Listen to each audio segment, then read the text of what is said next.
Abdurrahman, at last, Alhamdulillah. Sir, I have a question from chapter 19, verse 34. I hope the answer to your question is a very lengthy one, because that would permit me to leave after giving the answer for a little work which I have to do while I return to my home, right? أعوذ بالله من الشيطان الرجيم بسم الله الرحمن الرحيم والسلام علي يوم ولدت ويوم أموت ويوم أبعث حيا. The translation is, and peace was on me the day I was born, and peace will be on me the day I shall die, and the day I shall be raised up to life again. Sir, could you kindly explain to us the significance of salam and why these three times are selected? Why? Why these three times are selected on the same time? That's right. It is about the personality of Jesus Christ, and this describes three important stages in his life. And in all those important stages, peace is directly related with them.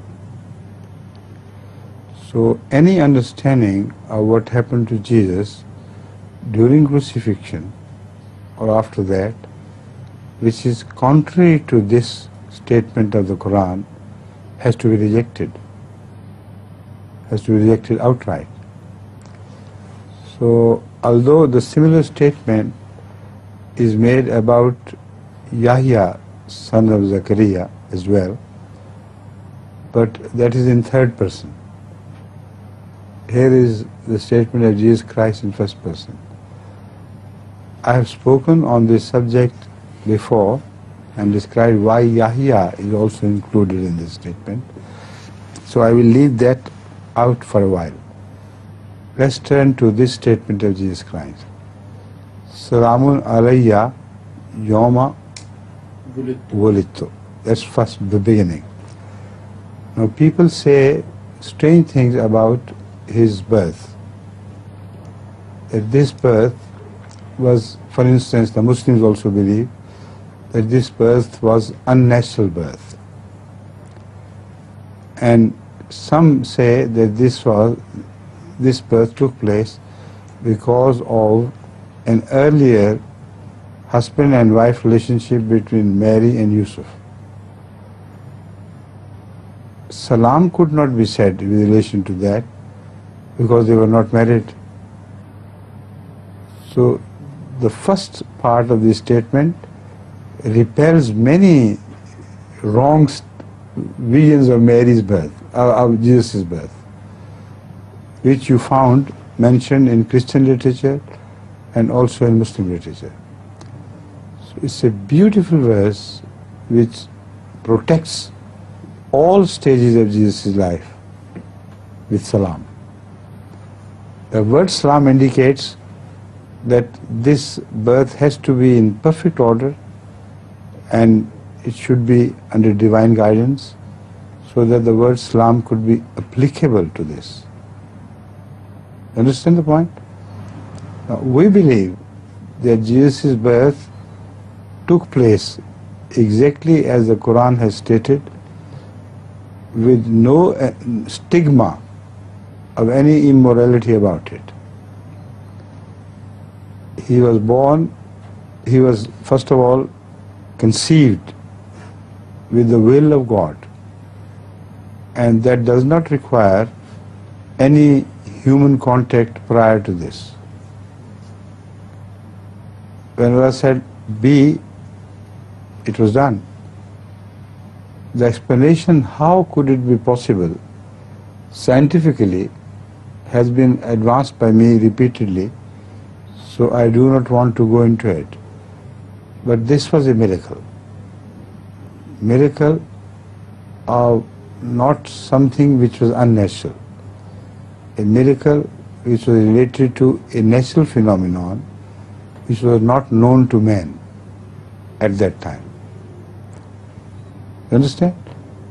As such, because of misunderstanding of that phenomenon, Christians started attributing his birth to God directly, in the wrong sense.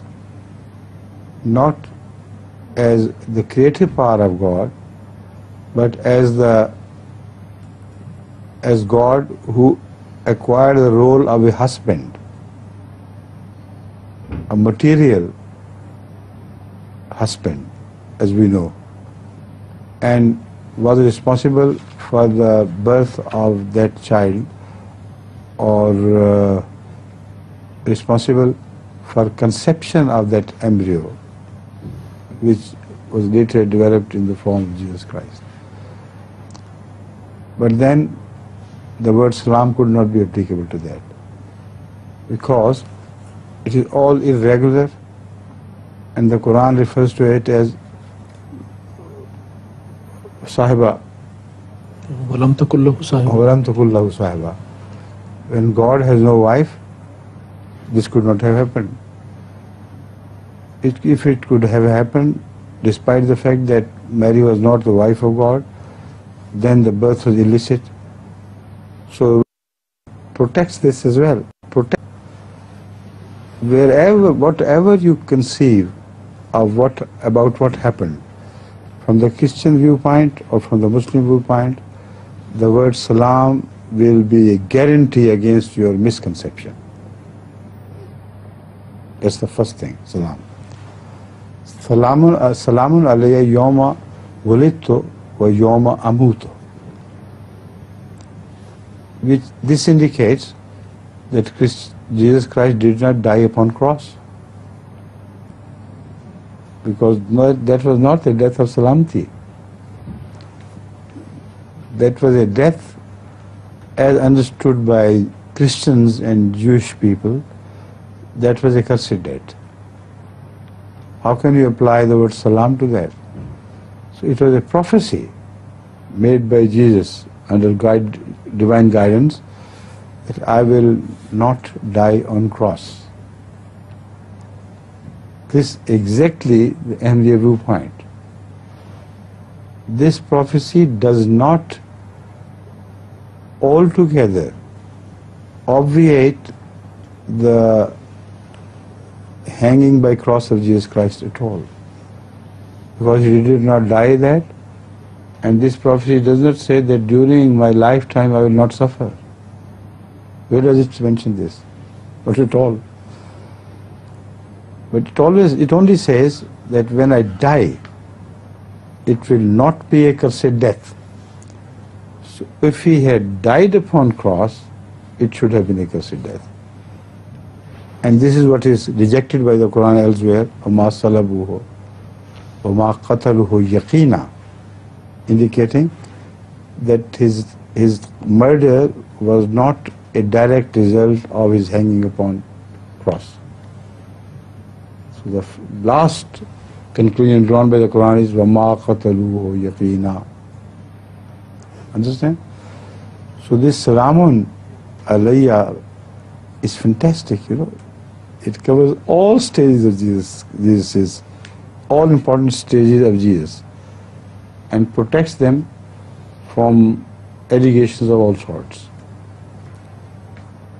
Salamun alayya yawma wulidtu wa yawma amutu wa yawma ub'athu hayya, which means his baisat will not be direct bodily baisat to Allah.